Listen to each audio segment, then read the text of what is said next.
Hello friends, so let's now today solve the Geeks for Geeks problem of the day, which is counting elements in two arrays. So we are given two unsorted arrays, ARR1 and ARR2, and they may contain duplicates. So what we need to do for each element in array 1, we need to count elements less than or equal to 8 in array 2, correct? So let us take one example. So 1 2 3 4 7 9, and let me go down to one node. So 1, okay, 1 2 3 4 7 and 9. This is the first array. And what is my second array? 0 1 2 1 1 4. And my second array is 0 1 2 1 1 4, right? So this is my a1, let's name it. This is my a2. Now for each element in array 1, I need to find out how many elements are less than or equal to that in my array 2, right? So what are the elements less than or equal to 1? Count of elements. See, we can see 4 because this 0, this 1, this 1 and this one. So we have 4 elements. Now what are the elements less than or equal to 2? Which is it would be 5, right? Because we have only 1 2 and all of the occurrences of 0 and 1, correct? What are the elements less than 3? Or similarly it is 5.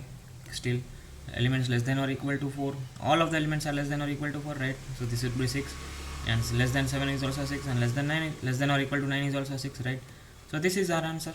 So this is what we need to return as an answer, correct? So yeah, so there are 2 3 methods existing. So first what you could do, see, you are given in this array, right? You could iterate in both arrays simultaneously. So you would keep a pointer in first array, and then you would consecutively find the number of elements less than or equal to that in array number 2. So that is a brute force approach.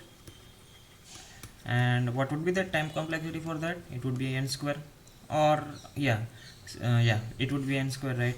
Because why? I am iterating in the first loop also and in second loop simultaneously, so it would be n square. So do there exist any optimal approach or not? So yeah, we are told that we are given an unsorted array, right? And here actually the sorting of the array, means the ordering of the elements of the array doesn't matter, right? So what we could do, we could sort this array. We could sort this array number 2, right? So then what would be the case? So let me copy it down.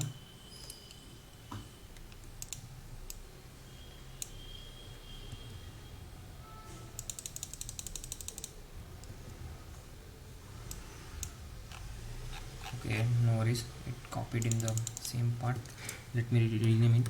So what was my array 1? My array 1 was 1 2 3 4 7 9. 1 2 3 4 7 and 9. And now what I am doing, I am sorting my array 2. Okay, I am sorting my array 2. It would be 0 1 1 1, 0 thrice 1 and 2 4. So now it would be 0 1 1 1 2 and 4, correct? So now I have sorted my array. Sorted. Now what I could do, now once the array are sorted, the uh, the master thing which is there, which is binary search, correct? Whenever you heard of something sorted or something like that, then binary search should be the first. You should, in your mind, binary search would be the first approach which should come, right? So now let's see how many elements are less than 1. So see, less than or equal to 1, I mean. So what we could do, see, I hope you know about the lower bound and the upper bound functions. How do they work? So I am in the, yeah, so let's see how do they work, correct? So this is one. So now what upper bound function does, see, upper bound function will take parameter entire array 2 as an argument, and then we also pass 1. So upper bound of 1 would return 2. Why? Because see, upper bound function returns the next largest element to this element in the second array, right? And the array needs to be sorted for upper bound and lower bound function to work properly, right? So now my upper bound function for 1 would return me 2, correct? So see, I could see that there are 4 elements prior to this, right? So let's name it as 0 based indexing, right? So I could call the upper bound function on 1, then it would return me 4, right? So my answer is 4. See, you can see that. Now when I call upper bound on 2, what it would return? It would return a 4. it would return 4, right? Yeah, it would give, see, it can give both. It can give the element also, and it can give the index also. So normal upper bound function gives index, so it would return 5. So my second answer would be 5. The number of elements less than I would say the number of elements, the count of elements which are less than or equal to 2, correct? So it would be 5. Now for 3, again it would return of for 3. See, now we are at this element. For 3 it would return again 4, right? Why? Because it has the biggest element. So again our answer is 5, correct? Now yes, now comes an interesting case.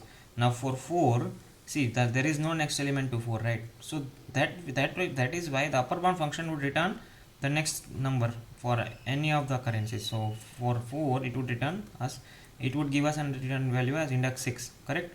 So for 4 my answer would be 6. Similarly for 7 and similarly for 9. Why? Because none of the elements exist.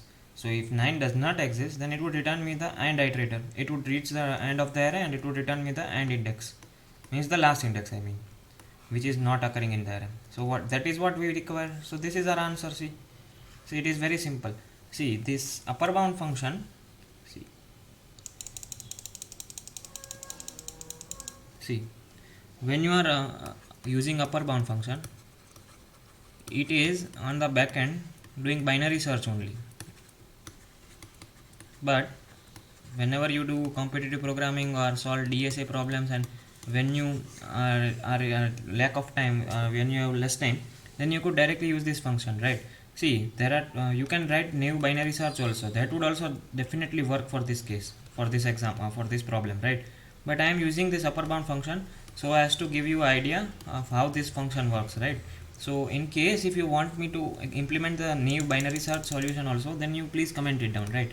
Else what you could do, you see, you try to do upper bound, you try to you dry run this upper bound function on any of the given array. Let's say array of an plus 1, and let's say you give it 2, right?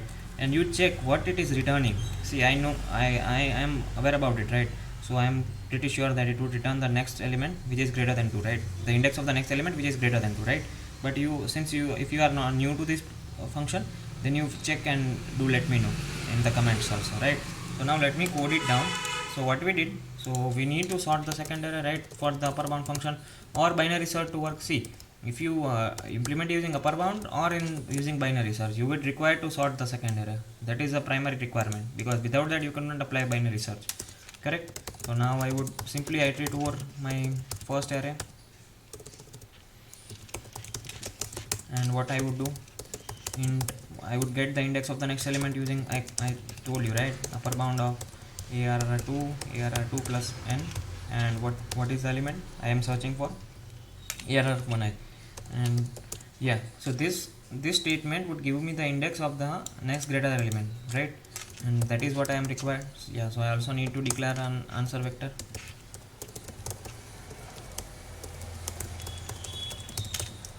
and I would push back that index to my answer. Means that means that the count of elements greater than or less than or equal to arr of I is that much, right?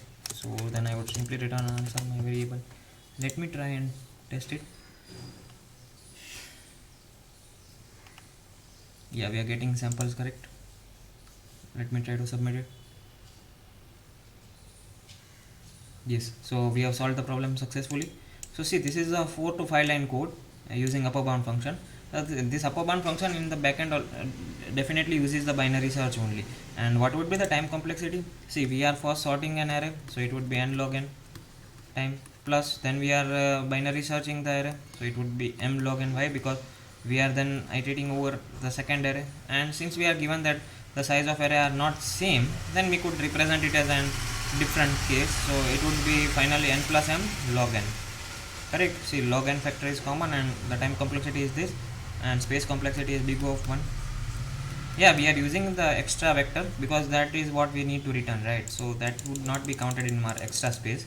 So this is the this is the solution for this problem using upper bound function. And yeah, this is a pretty simple solution and pretty short and simple, sweet code.